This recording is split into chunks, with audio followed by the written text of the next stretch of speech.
लोकसभा चुनाव का रण अब और भी दिलचस्प होता नजर आ रहा है। 25 मई को छठे राउंड में दिल्ली की 7 लोकसभा सीट पर वोटिंग। लेकिन इस बीच अरविंद केजरीवाल की पत्नी सुनीता केजरीवाल से कन्हैया कुमार की मुलाकात ने उत्तर पूर्वी दिल्ली लोकसभा सीट पर सियासी तापमान बढ़ा दिया है।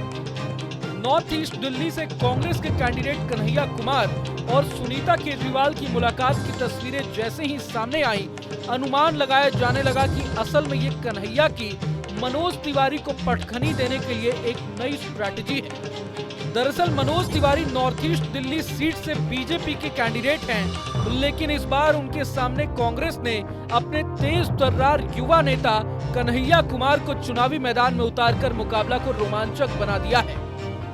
वैसे तो कन्हैया को अपनी उम्मीदवारी की घोषणा के बाद से अपने ही दल में विरोध का सामना करना पड़ रहा है, जिसका ताजा उदाहरण दिल्ली कांग्रेस के पूर्व अध्यक्ष अरविंदर सिंह लवली हैं। हाल ही में अरविंदर सिंह लवली ने कन्हैया को बाहरी बताकर उन्हें टिकट देने का विरोध करते हुए अपने पद से रिजाइन कर दिया था।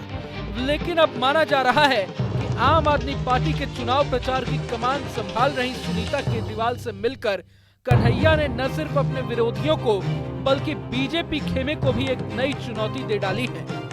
असल में दिल्ली के सीएम अरविंद केजरीवाल की गैर मौजूदगी में उनकी पत्नी सुनीता केजरीवाल आम आदमी पार्टी के चुनाव प्रचार की कमान संभाल रही हैं। वे लगातार आम आदमी पार्टी के कैंडिडेट्स के लिए दिल्ली में प्रचार भी कर रही हैं। ऐसे में कांग्रेस उम्मीदवार कन्हैया की उनसे मुलाकात के बाद कहा जा रहा है कि आम आदमी पार्टी उत्तर पूर्वी दिल्ली सीट पर कन्हैया के सपोर्ट में अपनी ताकत झोंक सकती है। और अगर कांग्रेस कैंडिडेट के लिए सुनीता केजरीवाल खुद प्रचार करने मैदान में उतरती हैं, तो इससे सबसे ज्यादा चिंतित बीजेपी नेता मनोज तिवारी होंगे। हालांकि मनोज तिवारी विरोधियों की इन तमाम कोशिशों के बावजूद कॉन्फिडेंट नजर आ रहे हैं। बीजेपी नेता ने पूर्वी दिल्ली लोकसभा सीट पर नामांकन से पहले एक धुआंधार रोड शो किया। इस दौरान उनके साथ खुद रक्षा मंत्री राजनाथ सिंह भी मौजूद रहे। खड़गी जी शिव जी को जानते नहीं और वो ये लोग सनातन विरोधी लोग हैं। खड़गे जी के भी लड़के खड़े होते हैं तो कह देते हैं कि हमें सनातन को नष्ट करना है। तो अगर वो शिव जी को जानेंगे तो शिव जी और राम जी की लड़ाई नहीं होगी। अब इस देश में शिव जी और राम जी लड़ने वाले नहीं है।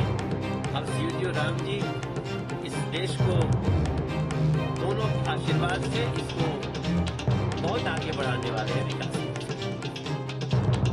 अब एक तरफ जहां मनोज तिवारी ने नॉर्थ ईस्ट दिल्ली सीट पर रोड शो करके अपना शक्ति प्रदर्शन कर दिया है, तो वहीं दूसरी तरफ कांग्रेस के कन्हैया बीजेपी को टक्कर का मुकाबला देने का दावा कर रहे हैं। देश में जो परिस्थिति है अभी, जिस तरह से तानाशाही चल रही है, किसी को भी पकड़ करके बिला वजह जेल में बंद कर देना, इस तानाशाही के खिलाफ हम लोग पिछले कई सालों से लड़ रहे हैं और तानाशाही के खिलाफ इस लड़ाई में हम सब एकजुट हैं। तो उनसे हम ये बात कहने के लिए, उनको बताने के लिए कि इस लड़ाई को हम लोग सब मिल करके लड़ेंगे, एकजुट होकर के लड़ेंगे और देश में संविधान और लोकतंत्र को जिस तरह से समाप्त किया जा रहा है, इसको हम लोग बचाएंगे, संविधान को भी, देश को भी और इस तानाशाही को। दिल्ली की सभी 7 सीटों पर 25 मई को वोट डाले जाने हैं। बीजेपी यहां सभी 7 सीटों पर चुनाव लड़ रही है, तो वहीं कांग्रेस और आम आदमी पार्टी अलायंस में चुनाव लड़ रही है। इन 7 सीटों में से उत्तर पूर्वी दिल्ली सीट की लड़ाई सबसे ज्यादा अहम है, क्योंकि यहां पूर्वांचल वोटर्स निर्णायक भूमिका में होते हैं और इस बार के चुनाव में सियासी टक्कर भी 2 पूर्वांचली उम्मीदवारों के बीच है। बहरहाल इस महामुकाबले का विजेता कौन होगा, ये तो वक्त ही बताएगा। अगर आपको ये वीडियो पसंद आए तो लाइक करें और चैनल को सब्सक्राइब करें। वहीं तमाम खबरों के लिए देखते रहें न्यूज़ नेशन।